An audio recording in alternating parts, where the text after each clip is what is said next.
before the talk this evening, somebody just talking beforehand and just having a chat before we came in here, they were asking an interesting question about a saying which they have in Buddhism, to be an island or a refuge to oneself. But how can you be that? Because how can you stay with yourself for too long? Because in our modern world, that many people just are alone. They live alone. Even they may have other people in their house, they're still alone. And sometimes that people can't find partners, so they are alone. Or sometimes that their partner passes away or departs for some other reasons and they are alone. Can you be happy that way? Of course you can. But how can you do that? And of course, that's my credibility for actually talking about this. The reason why I can know what I'm talking about when I talk to solitude was that we're trying to figure out when this was. It's sometime between, in this century anyway, 2000 and 2008 was the latest. I spent 6 months without seeing any human being, without talking to anybody else. What had happened, it was I was supposed to have a sabbatical, a year off. But then one thing led to another. I can only have 6 months off. So you could go anywhere in the world. Where would you like to go? For 6 months I could go touring here, visiting this monastery or that monastery. But I said, no. Why do people always have to seek for happiness somewhere else? Why can't I find that happiness right where I am, in that monastery, where I worked so hard to build it up? So I said, no, I'm not going to seek for happiness, contentment anywhere else. I could go wherever I wanted to, but I decided to find the best happiness and truth and freedom and wisdom right here.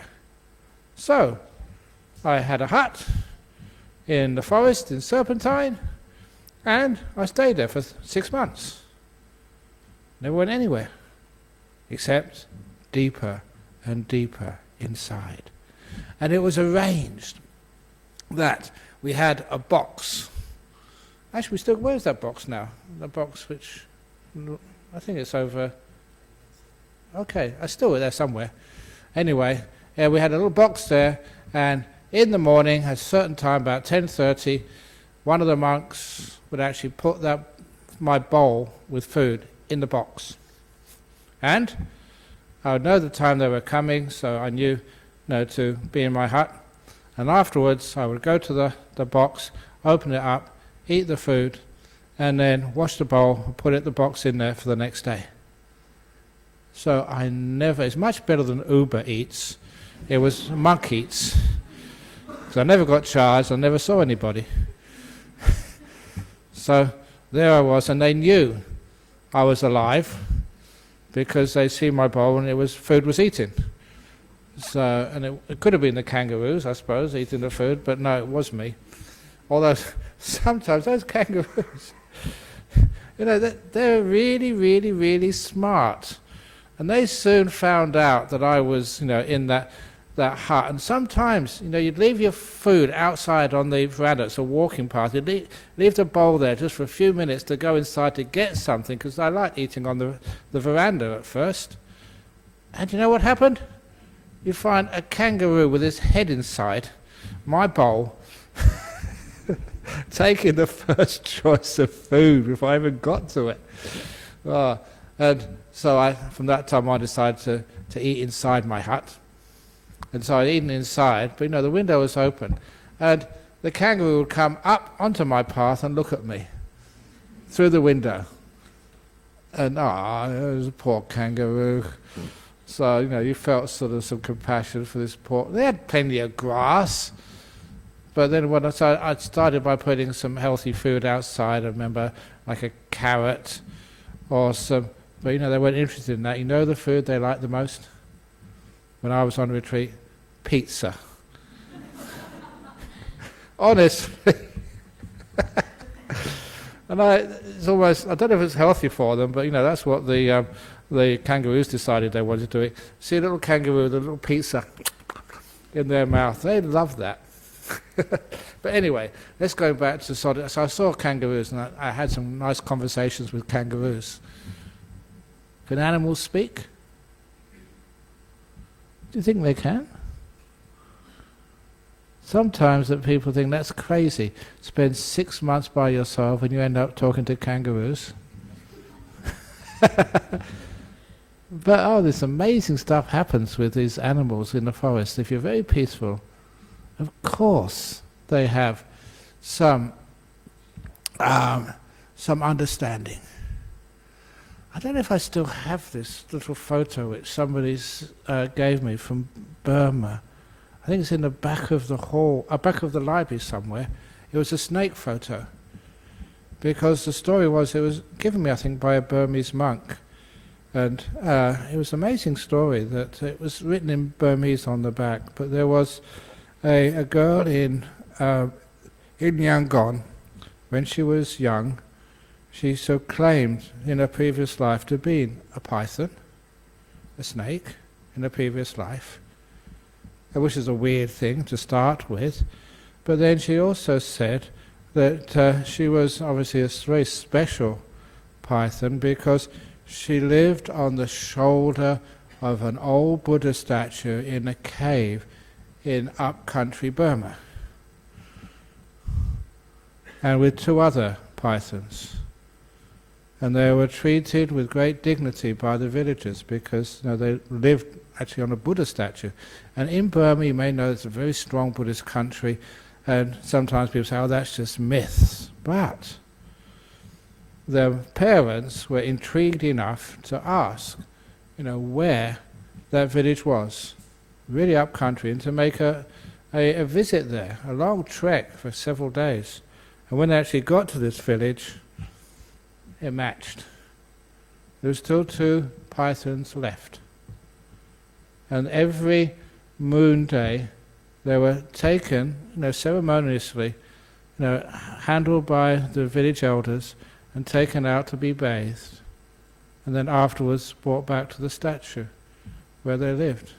And someone had a photo of the 3 when they were still alive. Now there was only 2. Sometimes you think, that's crazy stuff, Ajahn Brahm. You've been a monk too long, and it's a hot weather today. You've been in the sun for too long. But unfortunately, I was just seeing too much. And my credibility also, theoretical physics, Cambridge University, okay? So, you experiment, you're a scientist, you look at these things, and my goodness, you see some things which you cannot ignore. So anyway, there are some people who can talk to animals. You seen any animal whisperers? So apparently they're on TV or something, and they're amazing what they can do. So anyway, I was, one of the wonderful animals I saw over there was a pair of eagles. And you used to see them flying in the afternoon, about the same time, with a little baby. And when I first saw it, I always made sure I was going to come out that time in the afternoon to see them. And to see them flying in the air, training their kid to fly. And to see it get bigger and bigger and bigger over, say, a month, every afternoon, until obviously the baby eagle was big enough to look after itself. That was just towards the south of Bodhinyana Monastery. See some beautiful things there. And anyway, how can you spend such a long time in solitude without going crazy? And apparently 6 months alone, by myself, and not talking to anybody, that sometimes people say, wow, you must really go mad. And apparently when I came here for my first talk, there was a few people disappointed. Disappointed I hadn't gone crazy. They were expecting me to have these big wide eyes and really long hair and a beard, like the crazy monk from Serpentine. If I'd have gone really crazy and looked really wild, then I would have probably got off in the newspapers. That would be newsworthy. Strange, isn't it?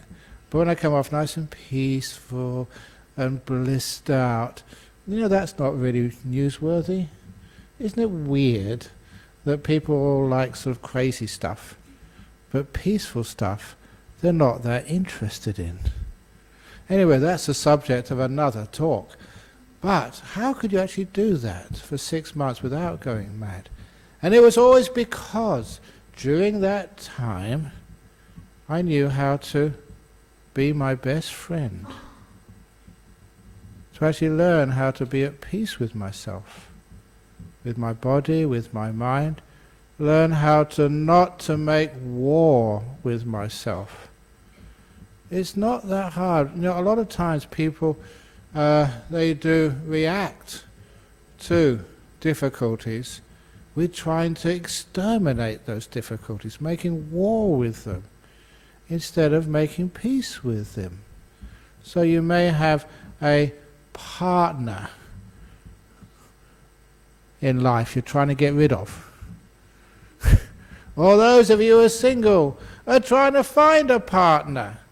Either way it doesn't make much difference. You've heard me say before that if you are with somebody, if you are married, you've got married persons suffering. And then you get rid of your partner one way or another, and then you find you don't have married person suffering anymore, you have single person suffering. And so then you decide, well, I don't want to be single, I don't want to be married, so what can I do? Then you become a monk or a nun. You know what happens then? You have monk suffering.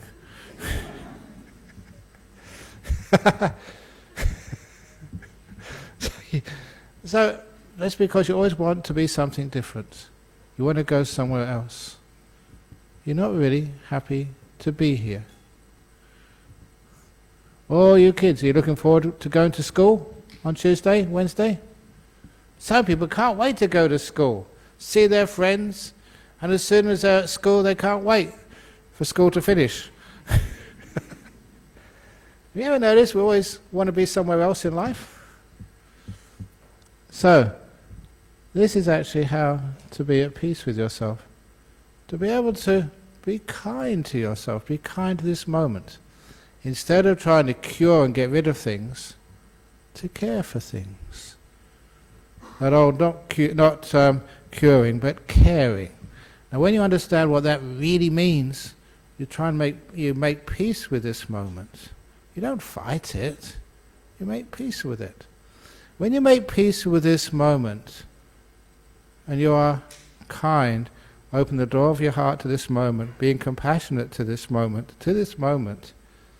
you find this moment is actually very beautiful.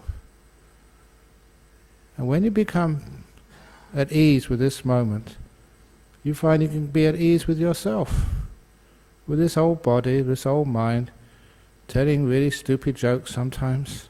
Actually not sometimes, all the time. All these times which you try and fight yourself, you're not learning how to be a friend to yourself. When you're with your best friend, you can spend so much time with them. Sometimes people always say that they find the best friendship with a dog. That's why sometimes they say the dog is your best friend. Why? It's because a dog never argues with you. They never ask for things. Even if you say rotten things to them, they still lick you afterwards.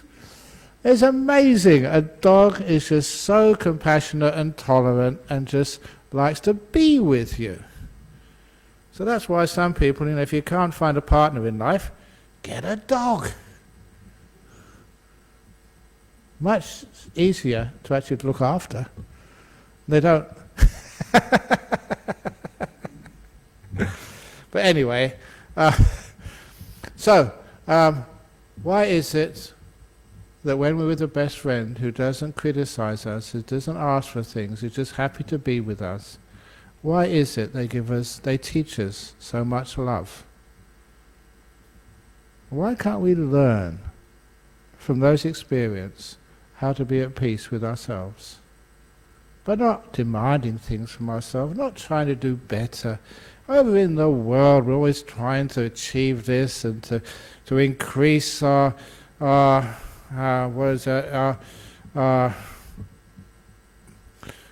experience and our qualifications, and we're always trying to advance in life, but there's something really wrong with that, always trying to improve. What's wrong with you? Why do you have to improve? Aren't you good enough already? That's one of the things that sometimes I thought, well, why are you always trying to improve? Come on, get on in life. Get on in life. Well, where am I getting on to? Well, do better. Do better. I'm doing my best. You can't do better than your best. So why can't we be at peace with ourselves? In other words, learn how to love ourselves like a dog will love you. Just loves you for who you are. You may be tired. You may be sick. That's why sometimes they have these pet therapies in hospitals, and they really work. They're teaching people to learn how to love themselves. They don't need to be healthy. They don't need to be fit. They don't need to be anything. The dog just loves you. So this is something which I learned, how to love myself, how to be at peace with myself, how to accept myself. So there I was, just in my own space for 6 months, but I was never alone. I was always with my best friend, and I didn't have a dog. The dogs, would go and chase kangaroos and other animals in the forest. They don't really belong in forests, not in Australian forests. But I had my best friend with me for 6 months, and that was me.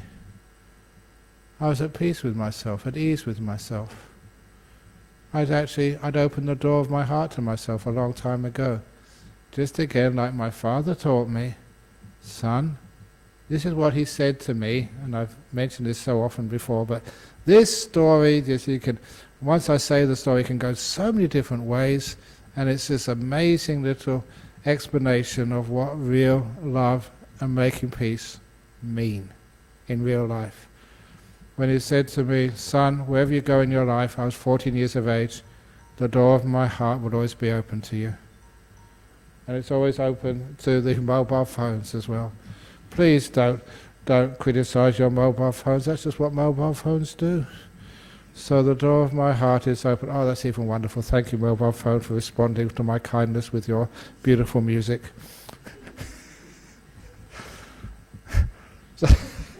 So my father said, the door of my heart's open to you no matter what you ever do, that meant something really important. It meant that he was going to give me his love, his acceptance, no matter what I ever did.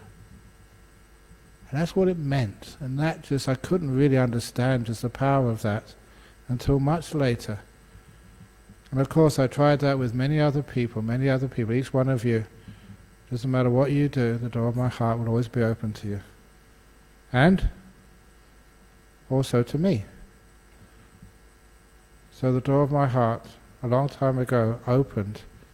Whoever I was, whatever I did, I could make peace with myself. That sometimes we find it so hard to love others in this world. The main reason is because we don't know how to love ourselves.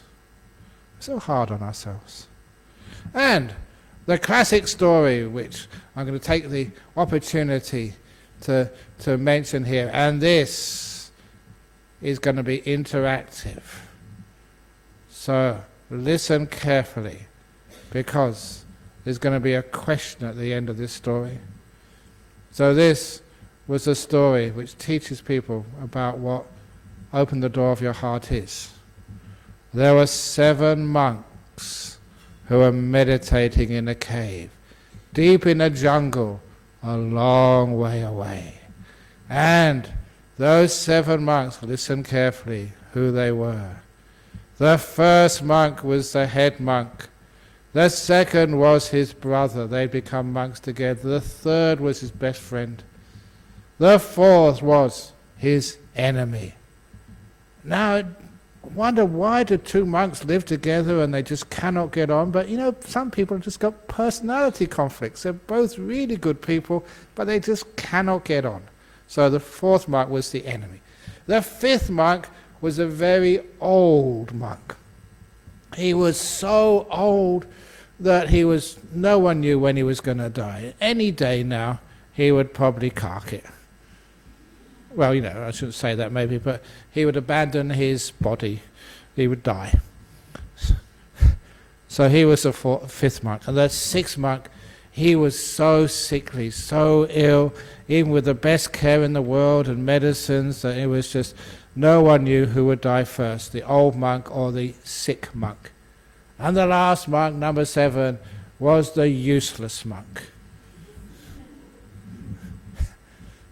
As I say, every monastery has one. You go to Dhammaloka and ask which one it is. But even though, whenever they chant, they always chant out of key. As soon as they meditate, they fall asleep. Worse than that, they start snoring. Whenever they can't even wear their robes on properly, they always fall off. They always fall off. Oops. Maybe that's how I started. And they can't give a Dhamma talk when they come up here to give a talk and everyone leaves. Well, they say the wrong thing, but give them a chance. So those are the useless monks. And so that was number 7, the useless monk. Never done any sort of real thing of really great use in his whole life, but he was a monk. So anyway, remember those 7 monks. And then this band of thieves and robbers, these really bad guys, came and they found that cave in the jungle. Excellent place for their hideout. They were going to take that over as a place where they could store all their stolen goods and also to hide when the police were after them. So they could hide there for a while and then they could store their goods as well. But there's one trouble with that cave. The monks had found it first. And they were scared. They couldn't let the monks go because if all those monks went, what would happen is one of them would tell the police, the authorities, where that cave was. So the head monk, the head thief, decided he was going to kill all those monks, to slaughter them. These were really bad dudes. The thieves, that was, not the monks. Obviously. So anyway, that they said, we're going to kill you all so no one lets the police know where the cave is. And the head monk said, well, why kill us all? We won't tell. We won't believe you. How can we trust you? And they came to a deal, the only deal which the thieves would accept, that the thieves would kill one of those monks in front of all the rest as a warning that these were serious thieves. And if any monk, once they let them go, any of the remaining 6 monks, if they would tell any policeman that the thieves would come for them and do the same to them, they had to show a warning to the rest of the monks. So that was the best the head monk could do. So the head monk had to decide who would have to die so all the other monks could go free. So imagine you were that head monk. Who would you choose to die so all the rest could go free?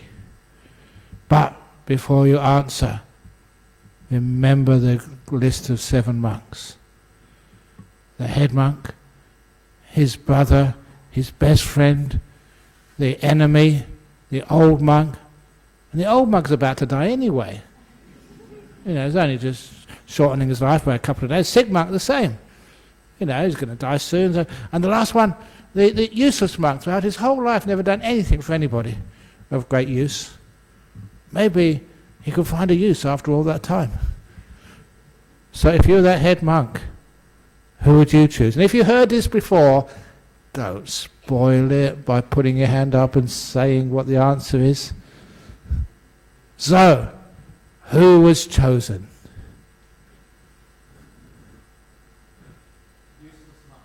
Useless monk, thank you. That was wrong, but I know you know the story before, you've heard it before.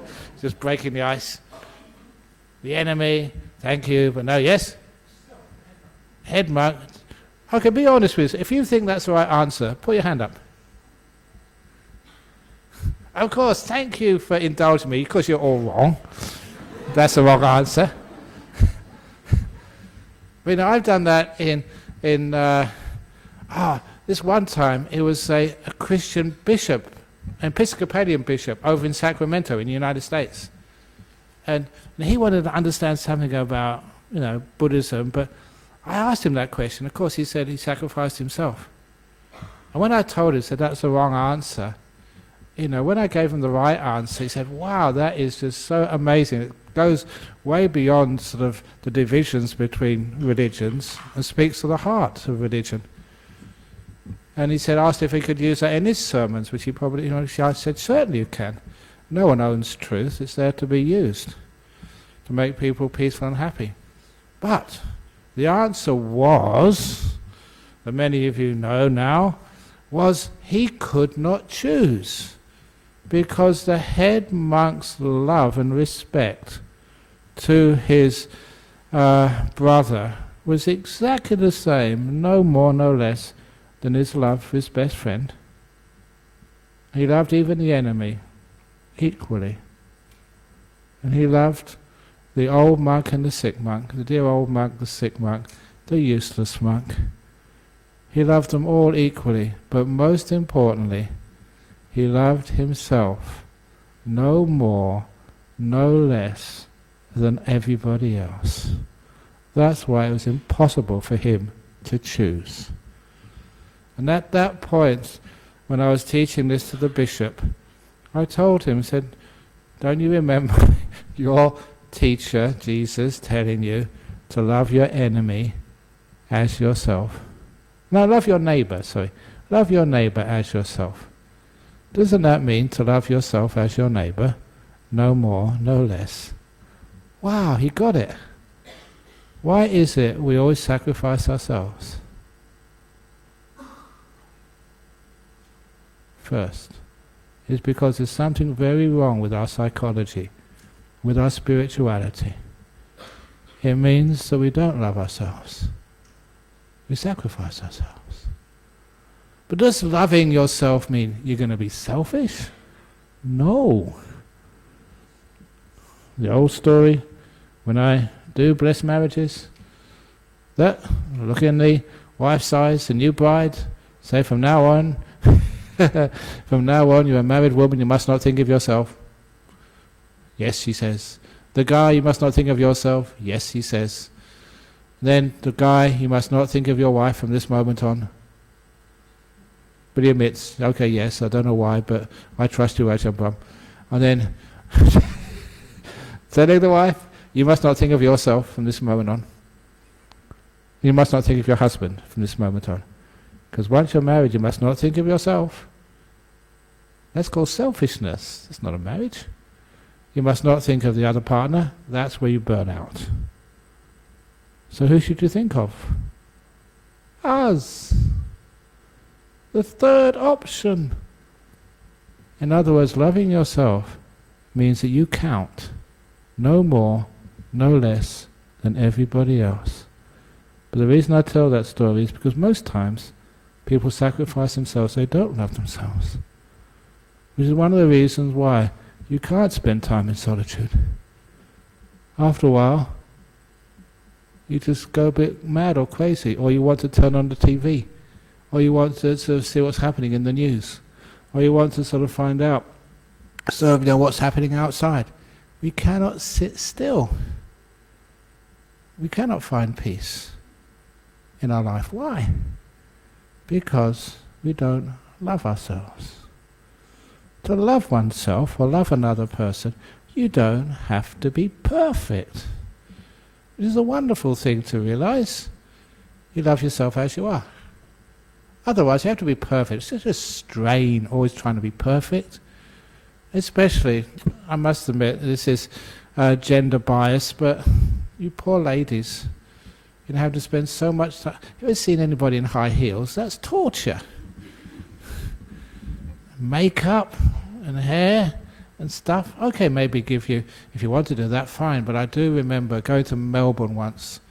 I'll never forget this, because people were having these halter tops, having low-strung trousers or skirts and just high top pieces, and this big expanse of skin in Melbourne in the winter time, and it's going blue. And what do you do that for? For a guy? Is that worth it? I think some of you are laughing because you recognise that story. And just, what do you do for, to hurt yourself so much trying to get somebody else, to share your pain with you? So it showed me there's something there they're not really loving and caring for yourself. And just, thinking that your happiness comes with a partner. The happiness comes by being at ease in your own skin, being at peace with yourself, understanding who you are, and then it's so easy to have a relationship with somebody else. It's not a relationship where you actually need another person. Oh, welcome into my life if you wish to come. But you don't have to if you don't want to. It's beautiful love and peace, which is one of the reasons why I can go off into the cave and have a wonderful time being with me. Being my own best friend, having a wonderful time just being there, peaceful, because when you're happy with yourself, you're not trying to get somewhere else, do something else, improve yourself, trying to get some... what was that story? This fellow, he could never find a partner. He went to a psychologist, and the psychologist gave it to him straight. He said, look at you. That number one, you dress so out of fashion. You're so daggy with the way you dress. So he said, if you want to find a partner, go to a tailor and get a really sharp suit or something which is more fashionable. And look at your hair. Your hair is just all over the place, and it's dirty and greasy too. Get a proper haircut. No, teeth. The teeth are all crooked and stinky. You just go to a good dentist and just get your teeth all straightened up and have some personal hygiene. And also, said, why not see if you could get a personality coach? To get yourself more charming. And he said, well, that costs a huge amount of money. He said, but it'd be worth it. So he decided to follow the therapist's advice. He took a lot of money getting his teeth all fixed up and straightened, and a personality coach and make him more positive and attractive, and a nice, really expensive haircut, and really fancy clothes, and getting just really all prepared. He went out for the first time, and as he was going into a singles club to meet the love of his life, he hoped, he was hit by a truck and killed.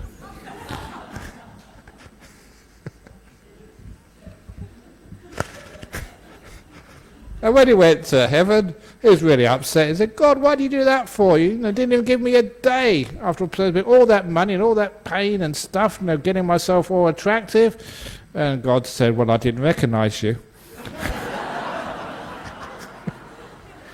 It's an old joke.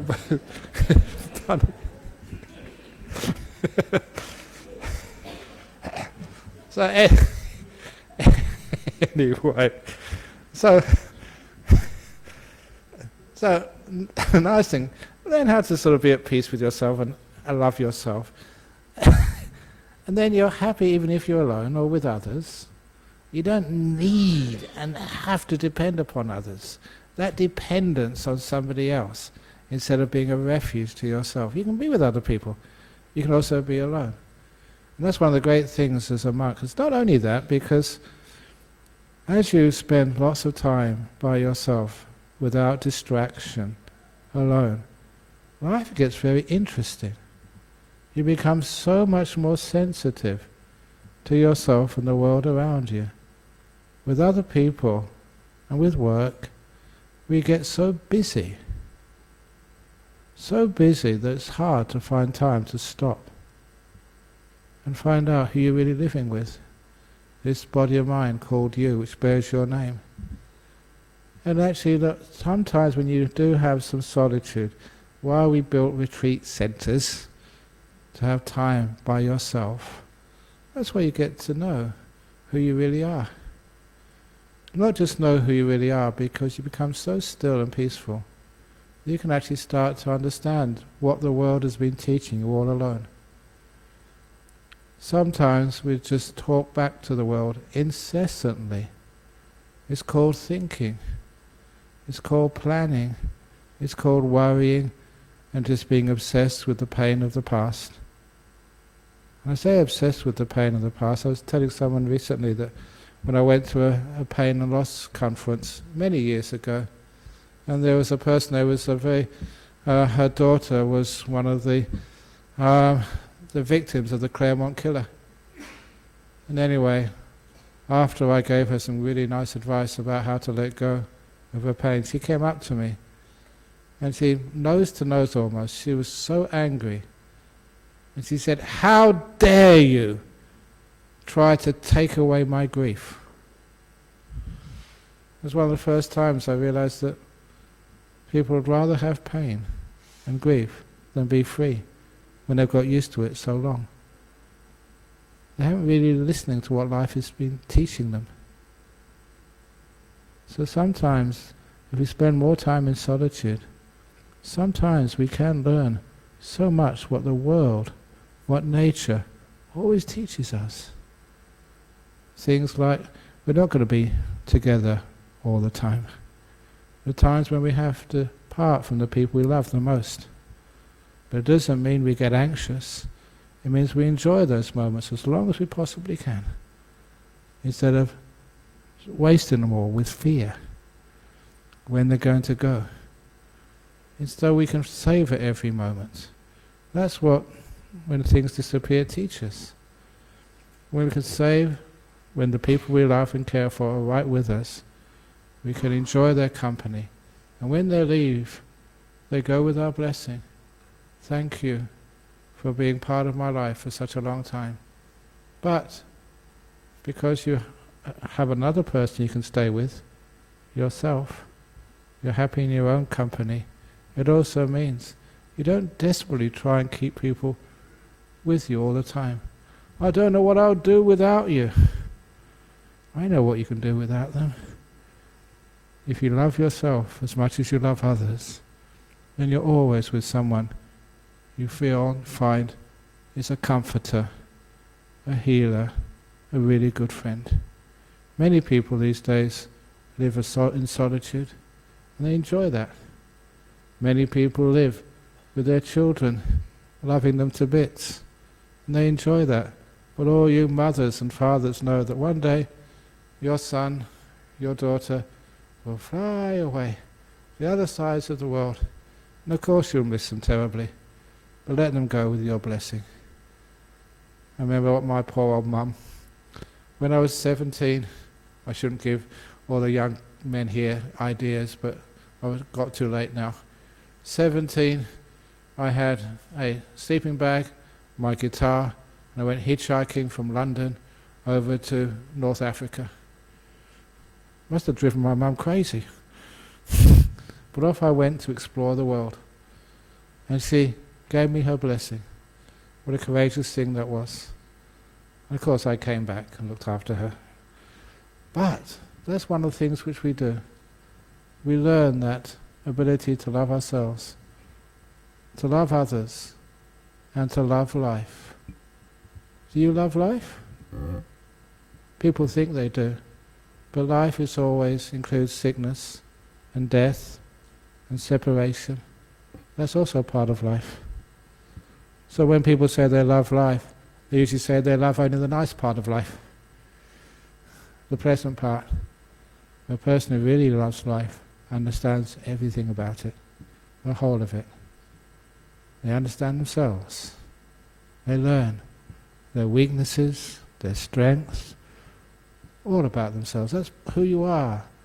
The trees in the forest, the sunset over the Indian Ocean at night time, in the evening, when there's a few clouds in the sky, imperfections, you get the best sunsets. When there's no dust or smoke or clouds at all, it's blue, but it doesn't spread the colours as much as when there's a little bit of imperfection. That's why imperfection is beauty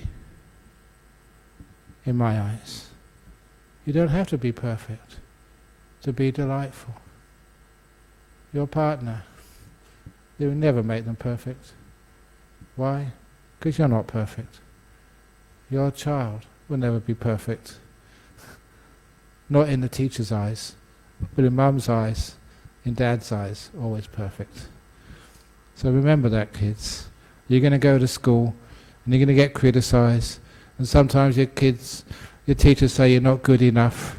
Even if you're an Einstein, you can always do better. That's what teachers sometimes do. But remember, you are more than good enough. I'm going to finish off with a little story I told earlier. It's one of the old stories I told a long time ago. Of course it's a joke, about the kid who came home from school, and he told his dad, said, "How'd you go at school today, son?" And his son said, "Dad, today teacher asked a question and I was the only one in class who knew the right answer." And the father was both surprised and impressed, saying, "Usually you get in detention, usually you get extra homework. Just how come today, you did so well?" And he said, "Oh, well, I just knew the right answer, Dad."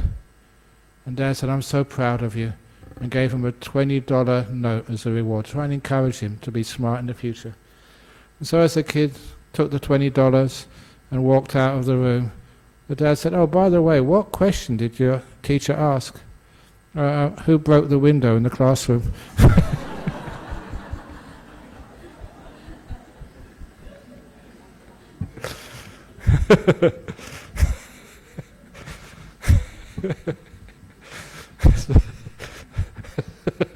So anyway, that's learning how to love yourself and learn how to be at peace with yourself.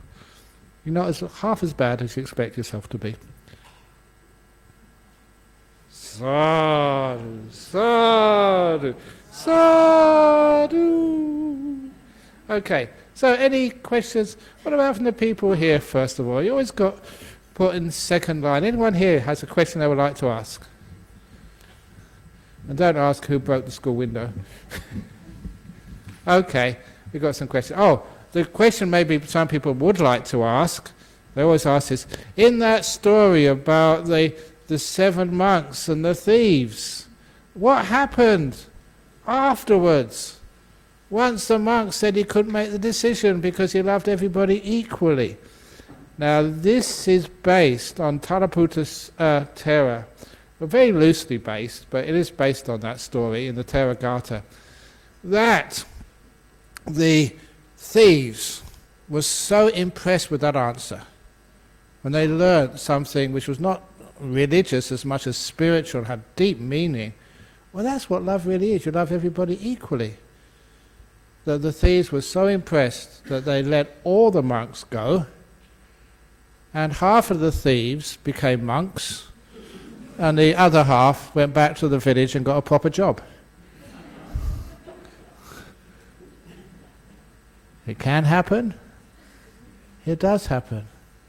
Why are people bad people?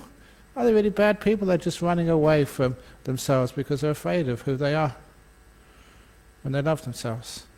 Even the leader of the thieves, I'm not such a bad guy after all. Can that happen? Yes, it can. Okay, anyway, questions from overseas here. Being alone for long periods of times is followed by tension and fear. Why is that? Is it a natural process because we're social beings? It is not a natural process. It is a cultural conditioning to feel that we are social beings. Because again, for long periods it's sometimes followed by tension and fear. Only when you feel that there's something missing. And when you don't feel there's something missing, you know you're with yourself, you're with life. Social beings, sometimes when you're with yourself for such a long period of time, look, an interesting point of that, whenever we teach retreats, we try and keep, these are 9-day retreats or even longer, we try and keep silence on retreats. In other words, no talking. And where we try, so one of these days I'm going to really lay down the law and get everyone to put in their mobile phones and iPhones before they go on retreat. Because in Jhana Grove, the retreat centre there's very, very bad reception. That's done on purpose. It's in a valley. But you see, after a few days, people get their mobile phone, they know where all the good reception is, right at the top, by the by the road. But anyway, just being silent even for 9 days. At first, I can't talk to anybody. And they feel this is just like a military camp. But after 9 days, I haven't done this recently, I say, okay, the last day you can talk. And nobody wants to talk. They're relaxed and at ease with communicating without speech. They're at peace with one another. They've bonded already in silence. And you don't get sort of tense and fear. And sometimes you have these Christian monasteries. They're silent for a long period of time. Years sometimes. And they are not tense or afraid. They just go to another level of communication, especially with nature. When we're talking so much, communicating with other people, it's actually distracting us from real life.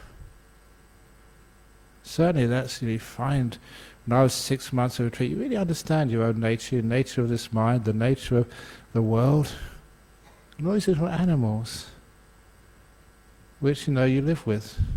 There's a very big, I know this size of this big dugite. He was I think 2.7 meters long, because it was a hot day and he just wanted to shade under the side of the hut I was living in, the kuti. And because I built that, I knew the dimensions, so I knew it was 2.7 meters long. And as soon as he came, the kangaroos alerted me. They were running out of the way, afraid of this huge snake. And he came and he looked at me, and I was in striking distance. He just looked at me and I looked at him and wished him well and just carried on washing my bowl. And then the next thing I knew, I turned around and he was pointing in the other direction. He realised, he was okay with me, I was okay with him. And he was just wanted some shade, that's all, on a hot day. And you get to know animals. And they're not afraid of them, they're not afraid of you. And you can be kind to them. Or was it just some little time before, we had a gardener who was coming up every day to do some work at Bodhi, and he told me, on the corner of Kingsbury Drive and Southwest Highway, he just noticed as he came early one morning, not much traffic, there was a parrot, was on a branch of a tree, looking down at a dead parrot which had been hit by a car, maybe early that morning. And when he finished work, he noticed that parrot was still there, looking down, hadn't moved. The next morning, the parrot was still on the tree, looking down. For about 3 or 4 days, the parrot hadn't moved, looking down at the dead parrot on the side of the road. If that wasn't grief, I don't know what is. Because parrots, they mate for life. If one of them dies or passes away, they don't take another partner. They're lifelong. And for many years parrots live. And so there was a parrot who had lost its partner and spent 3 days not moving on a tree, just looking down. There's something about life which you could experience when you're not so busy. When you live alone in a forest especially. It's amazing what you learn. Anyway, sorry, I keep answering questions and giving other talks. How do we know if we open the door of our heart more and more over time? Because you get more and more peaceful, more and more easy to get on with, less and less demanding of other people.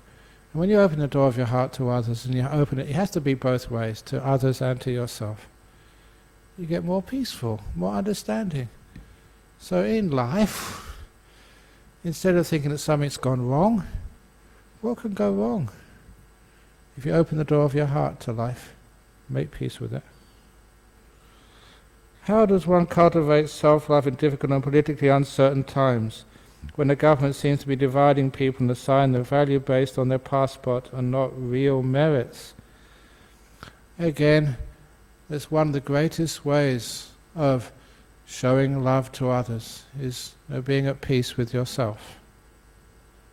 And if you are at peace with yourself, you understand how to create peace with others. Sometimes people, they want to control you with fear, with anger. People seem to be dividing people. Can a government actually divide people? Or is it the case that we allow ourselves to be divided? What stops you going to meet and help somebody who's in pain, and knocking on their door and being with them? Value based on their passport. I have 2 passports. I'd love to get more, but apparently, because that comes to why is that? That value based on the passport, a value is based upon something much more than where you were born, or how educated or not educated you are, what your family is. Even I think, and I quote this because I was brought up as a Christian at school, by their deeds ye shall know them. Who said that? Jesus said that. You're not a high class because of who your parents were. You're a Brahmin by your deeds. That was the Buddha saying that. In other words, you value a person by their acts, not just by where they came from, what their education is, what the colour of their skin, what their gender, what their sexual preferences are. If they're a good person, that is why you value them. And that's one of the beautiful things which the great religious inspiring leaders will tell you. So we value not just merit in the sense of a meritocracy, but their goodness, their kindness, and all peoples, all religions, all races and sort of cultures know what is good and what is bad. Remember Dr. Kesri Dhammananda, who was a very wonderful monk. He did so much to let Buddhism in Malaysia really grow and prosper. And there, I remember him having a conference with some of the very strict, observant Islamic leaders, and just saying, do you have to be a Buddhist or a Muslim to know that killing, stealing, hurting other people is wrong? This is something which you know in your heart is wrong. Do you have to go to school to know that harming other people is wrong? It's something which is deeply embedded in us, which is one of the reasons why that governments, religious leaders, and I'm a religious leader, sort of dividing people. No, we should be uniting people, bringing people together. In pretty uncertain times, finish off. That's the second time I said finish off. When I was asked, what's the Buddhist idea of God? Now I could say many things about that. I can say we don't believe in a God. Whoa. Difference of opinion. Instead, I said, this was in front of Father Frank Brennan. He's a big scholar. He's a Jesuit. He's a theologian. So anyway, it wasn't the time to tell one of Ajahn Brahm's jokes. But I went another way. I had to answer this really properly. So the fellow next to me, Abbot Placid, he was the abbot of the New Norcia monastery. Made good friends with him. I said, he's been telling me for years and years, every time I meet him, one of his fundamental beliefs is that everybody is searching for God. Don't react. Okay, I'm a Buddhist. Ajahn Brahm, you shouldn't say that or agree with that. You're a Buddhist. But anyway, I said, no, let's wait for a moment. So, I respect my friend. So if everyone is searching for God, what are Buddhists searching for? What are atheists searching for? What is young people searching for? What do you want in life? And I said, well, I know that hanging out with all of you for so many years, what do you want when you come here? You want some respect, first of all, no matter what race, religion, sexual preference, age, any infirmity which you have. You want to be respected. So if someone's in a wheelchair, make sure this place is friendly for any disabled. They're respected. They don't have to change before they come in here. They're respected. And they want to be cared for. And it's a wonderful thing to be loved. So don't you miss that, Ajahn Brahm? Oh, I get heaps of love. And the ability to love and care for somebody else. And they want peace in their life. To have peace in their family, peace in their world, so they can enjoy their life as best possible way they can, to find, they're going to have some problems, difficulties in life, but that's part of life. Welcome to that. There's not wrong when someone gets injured or somebody shouts at you. That's part of our life, so we welcome that. We want respect, peace, to look after. We want to have some safety, which is important, security in the sense of as much safety as we can, respect. Never never want to be rejected and demeaned, no matter who we are, how old we are, and what we do in our life. So this is what we search for. And I went on a bit longer, and I said, well, if my friend Abbot Placer, who I respect, if he says everyone is searching for God, and that's what Buddhists search for, that's what the meaning of God is. Respect, care, love, peace, safety. So, that was my answer to him. And that was an answer. You may not agree with that. I hope you'd see the meaning of that. But what it did, it destroyed walls between people. It managed to bring people together. If you can love yourself, then you can love others, no matter who they are. No matter who. So anyway, I've gone on for too long, as usual, but you've stayed with me, so thank you. So we can now just bow a few times to Buddha, Dhamma, and Sangha, and then we can all just stay here, ask more questions, or go home, whatever you need to do. Oops.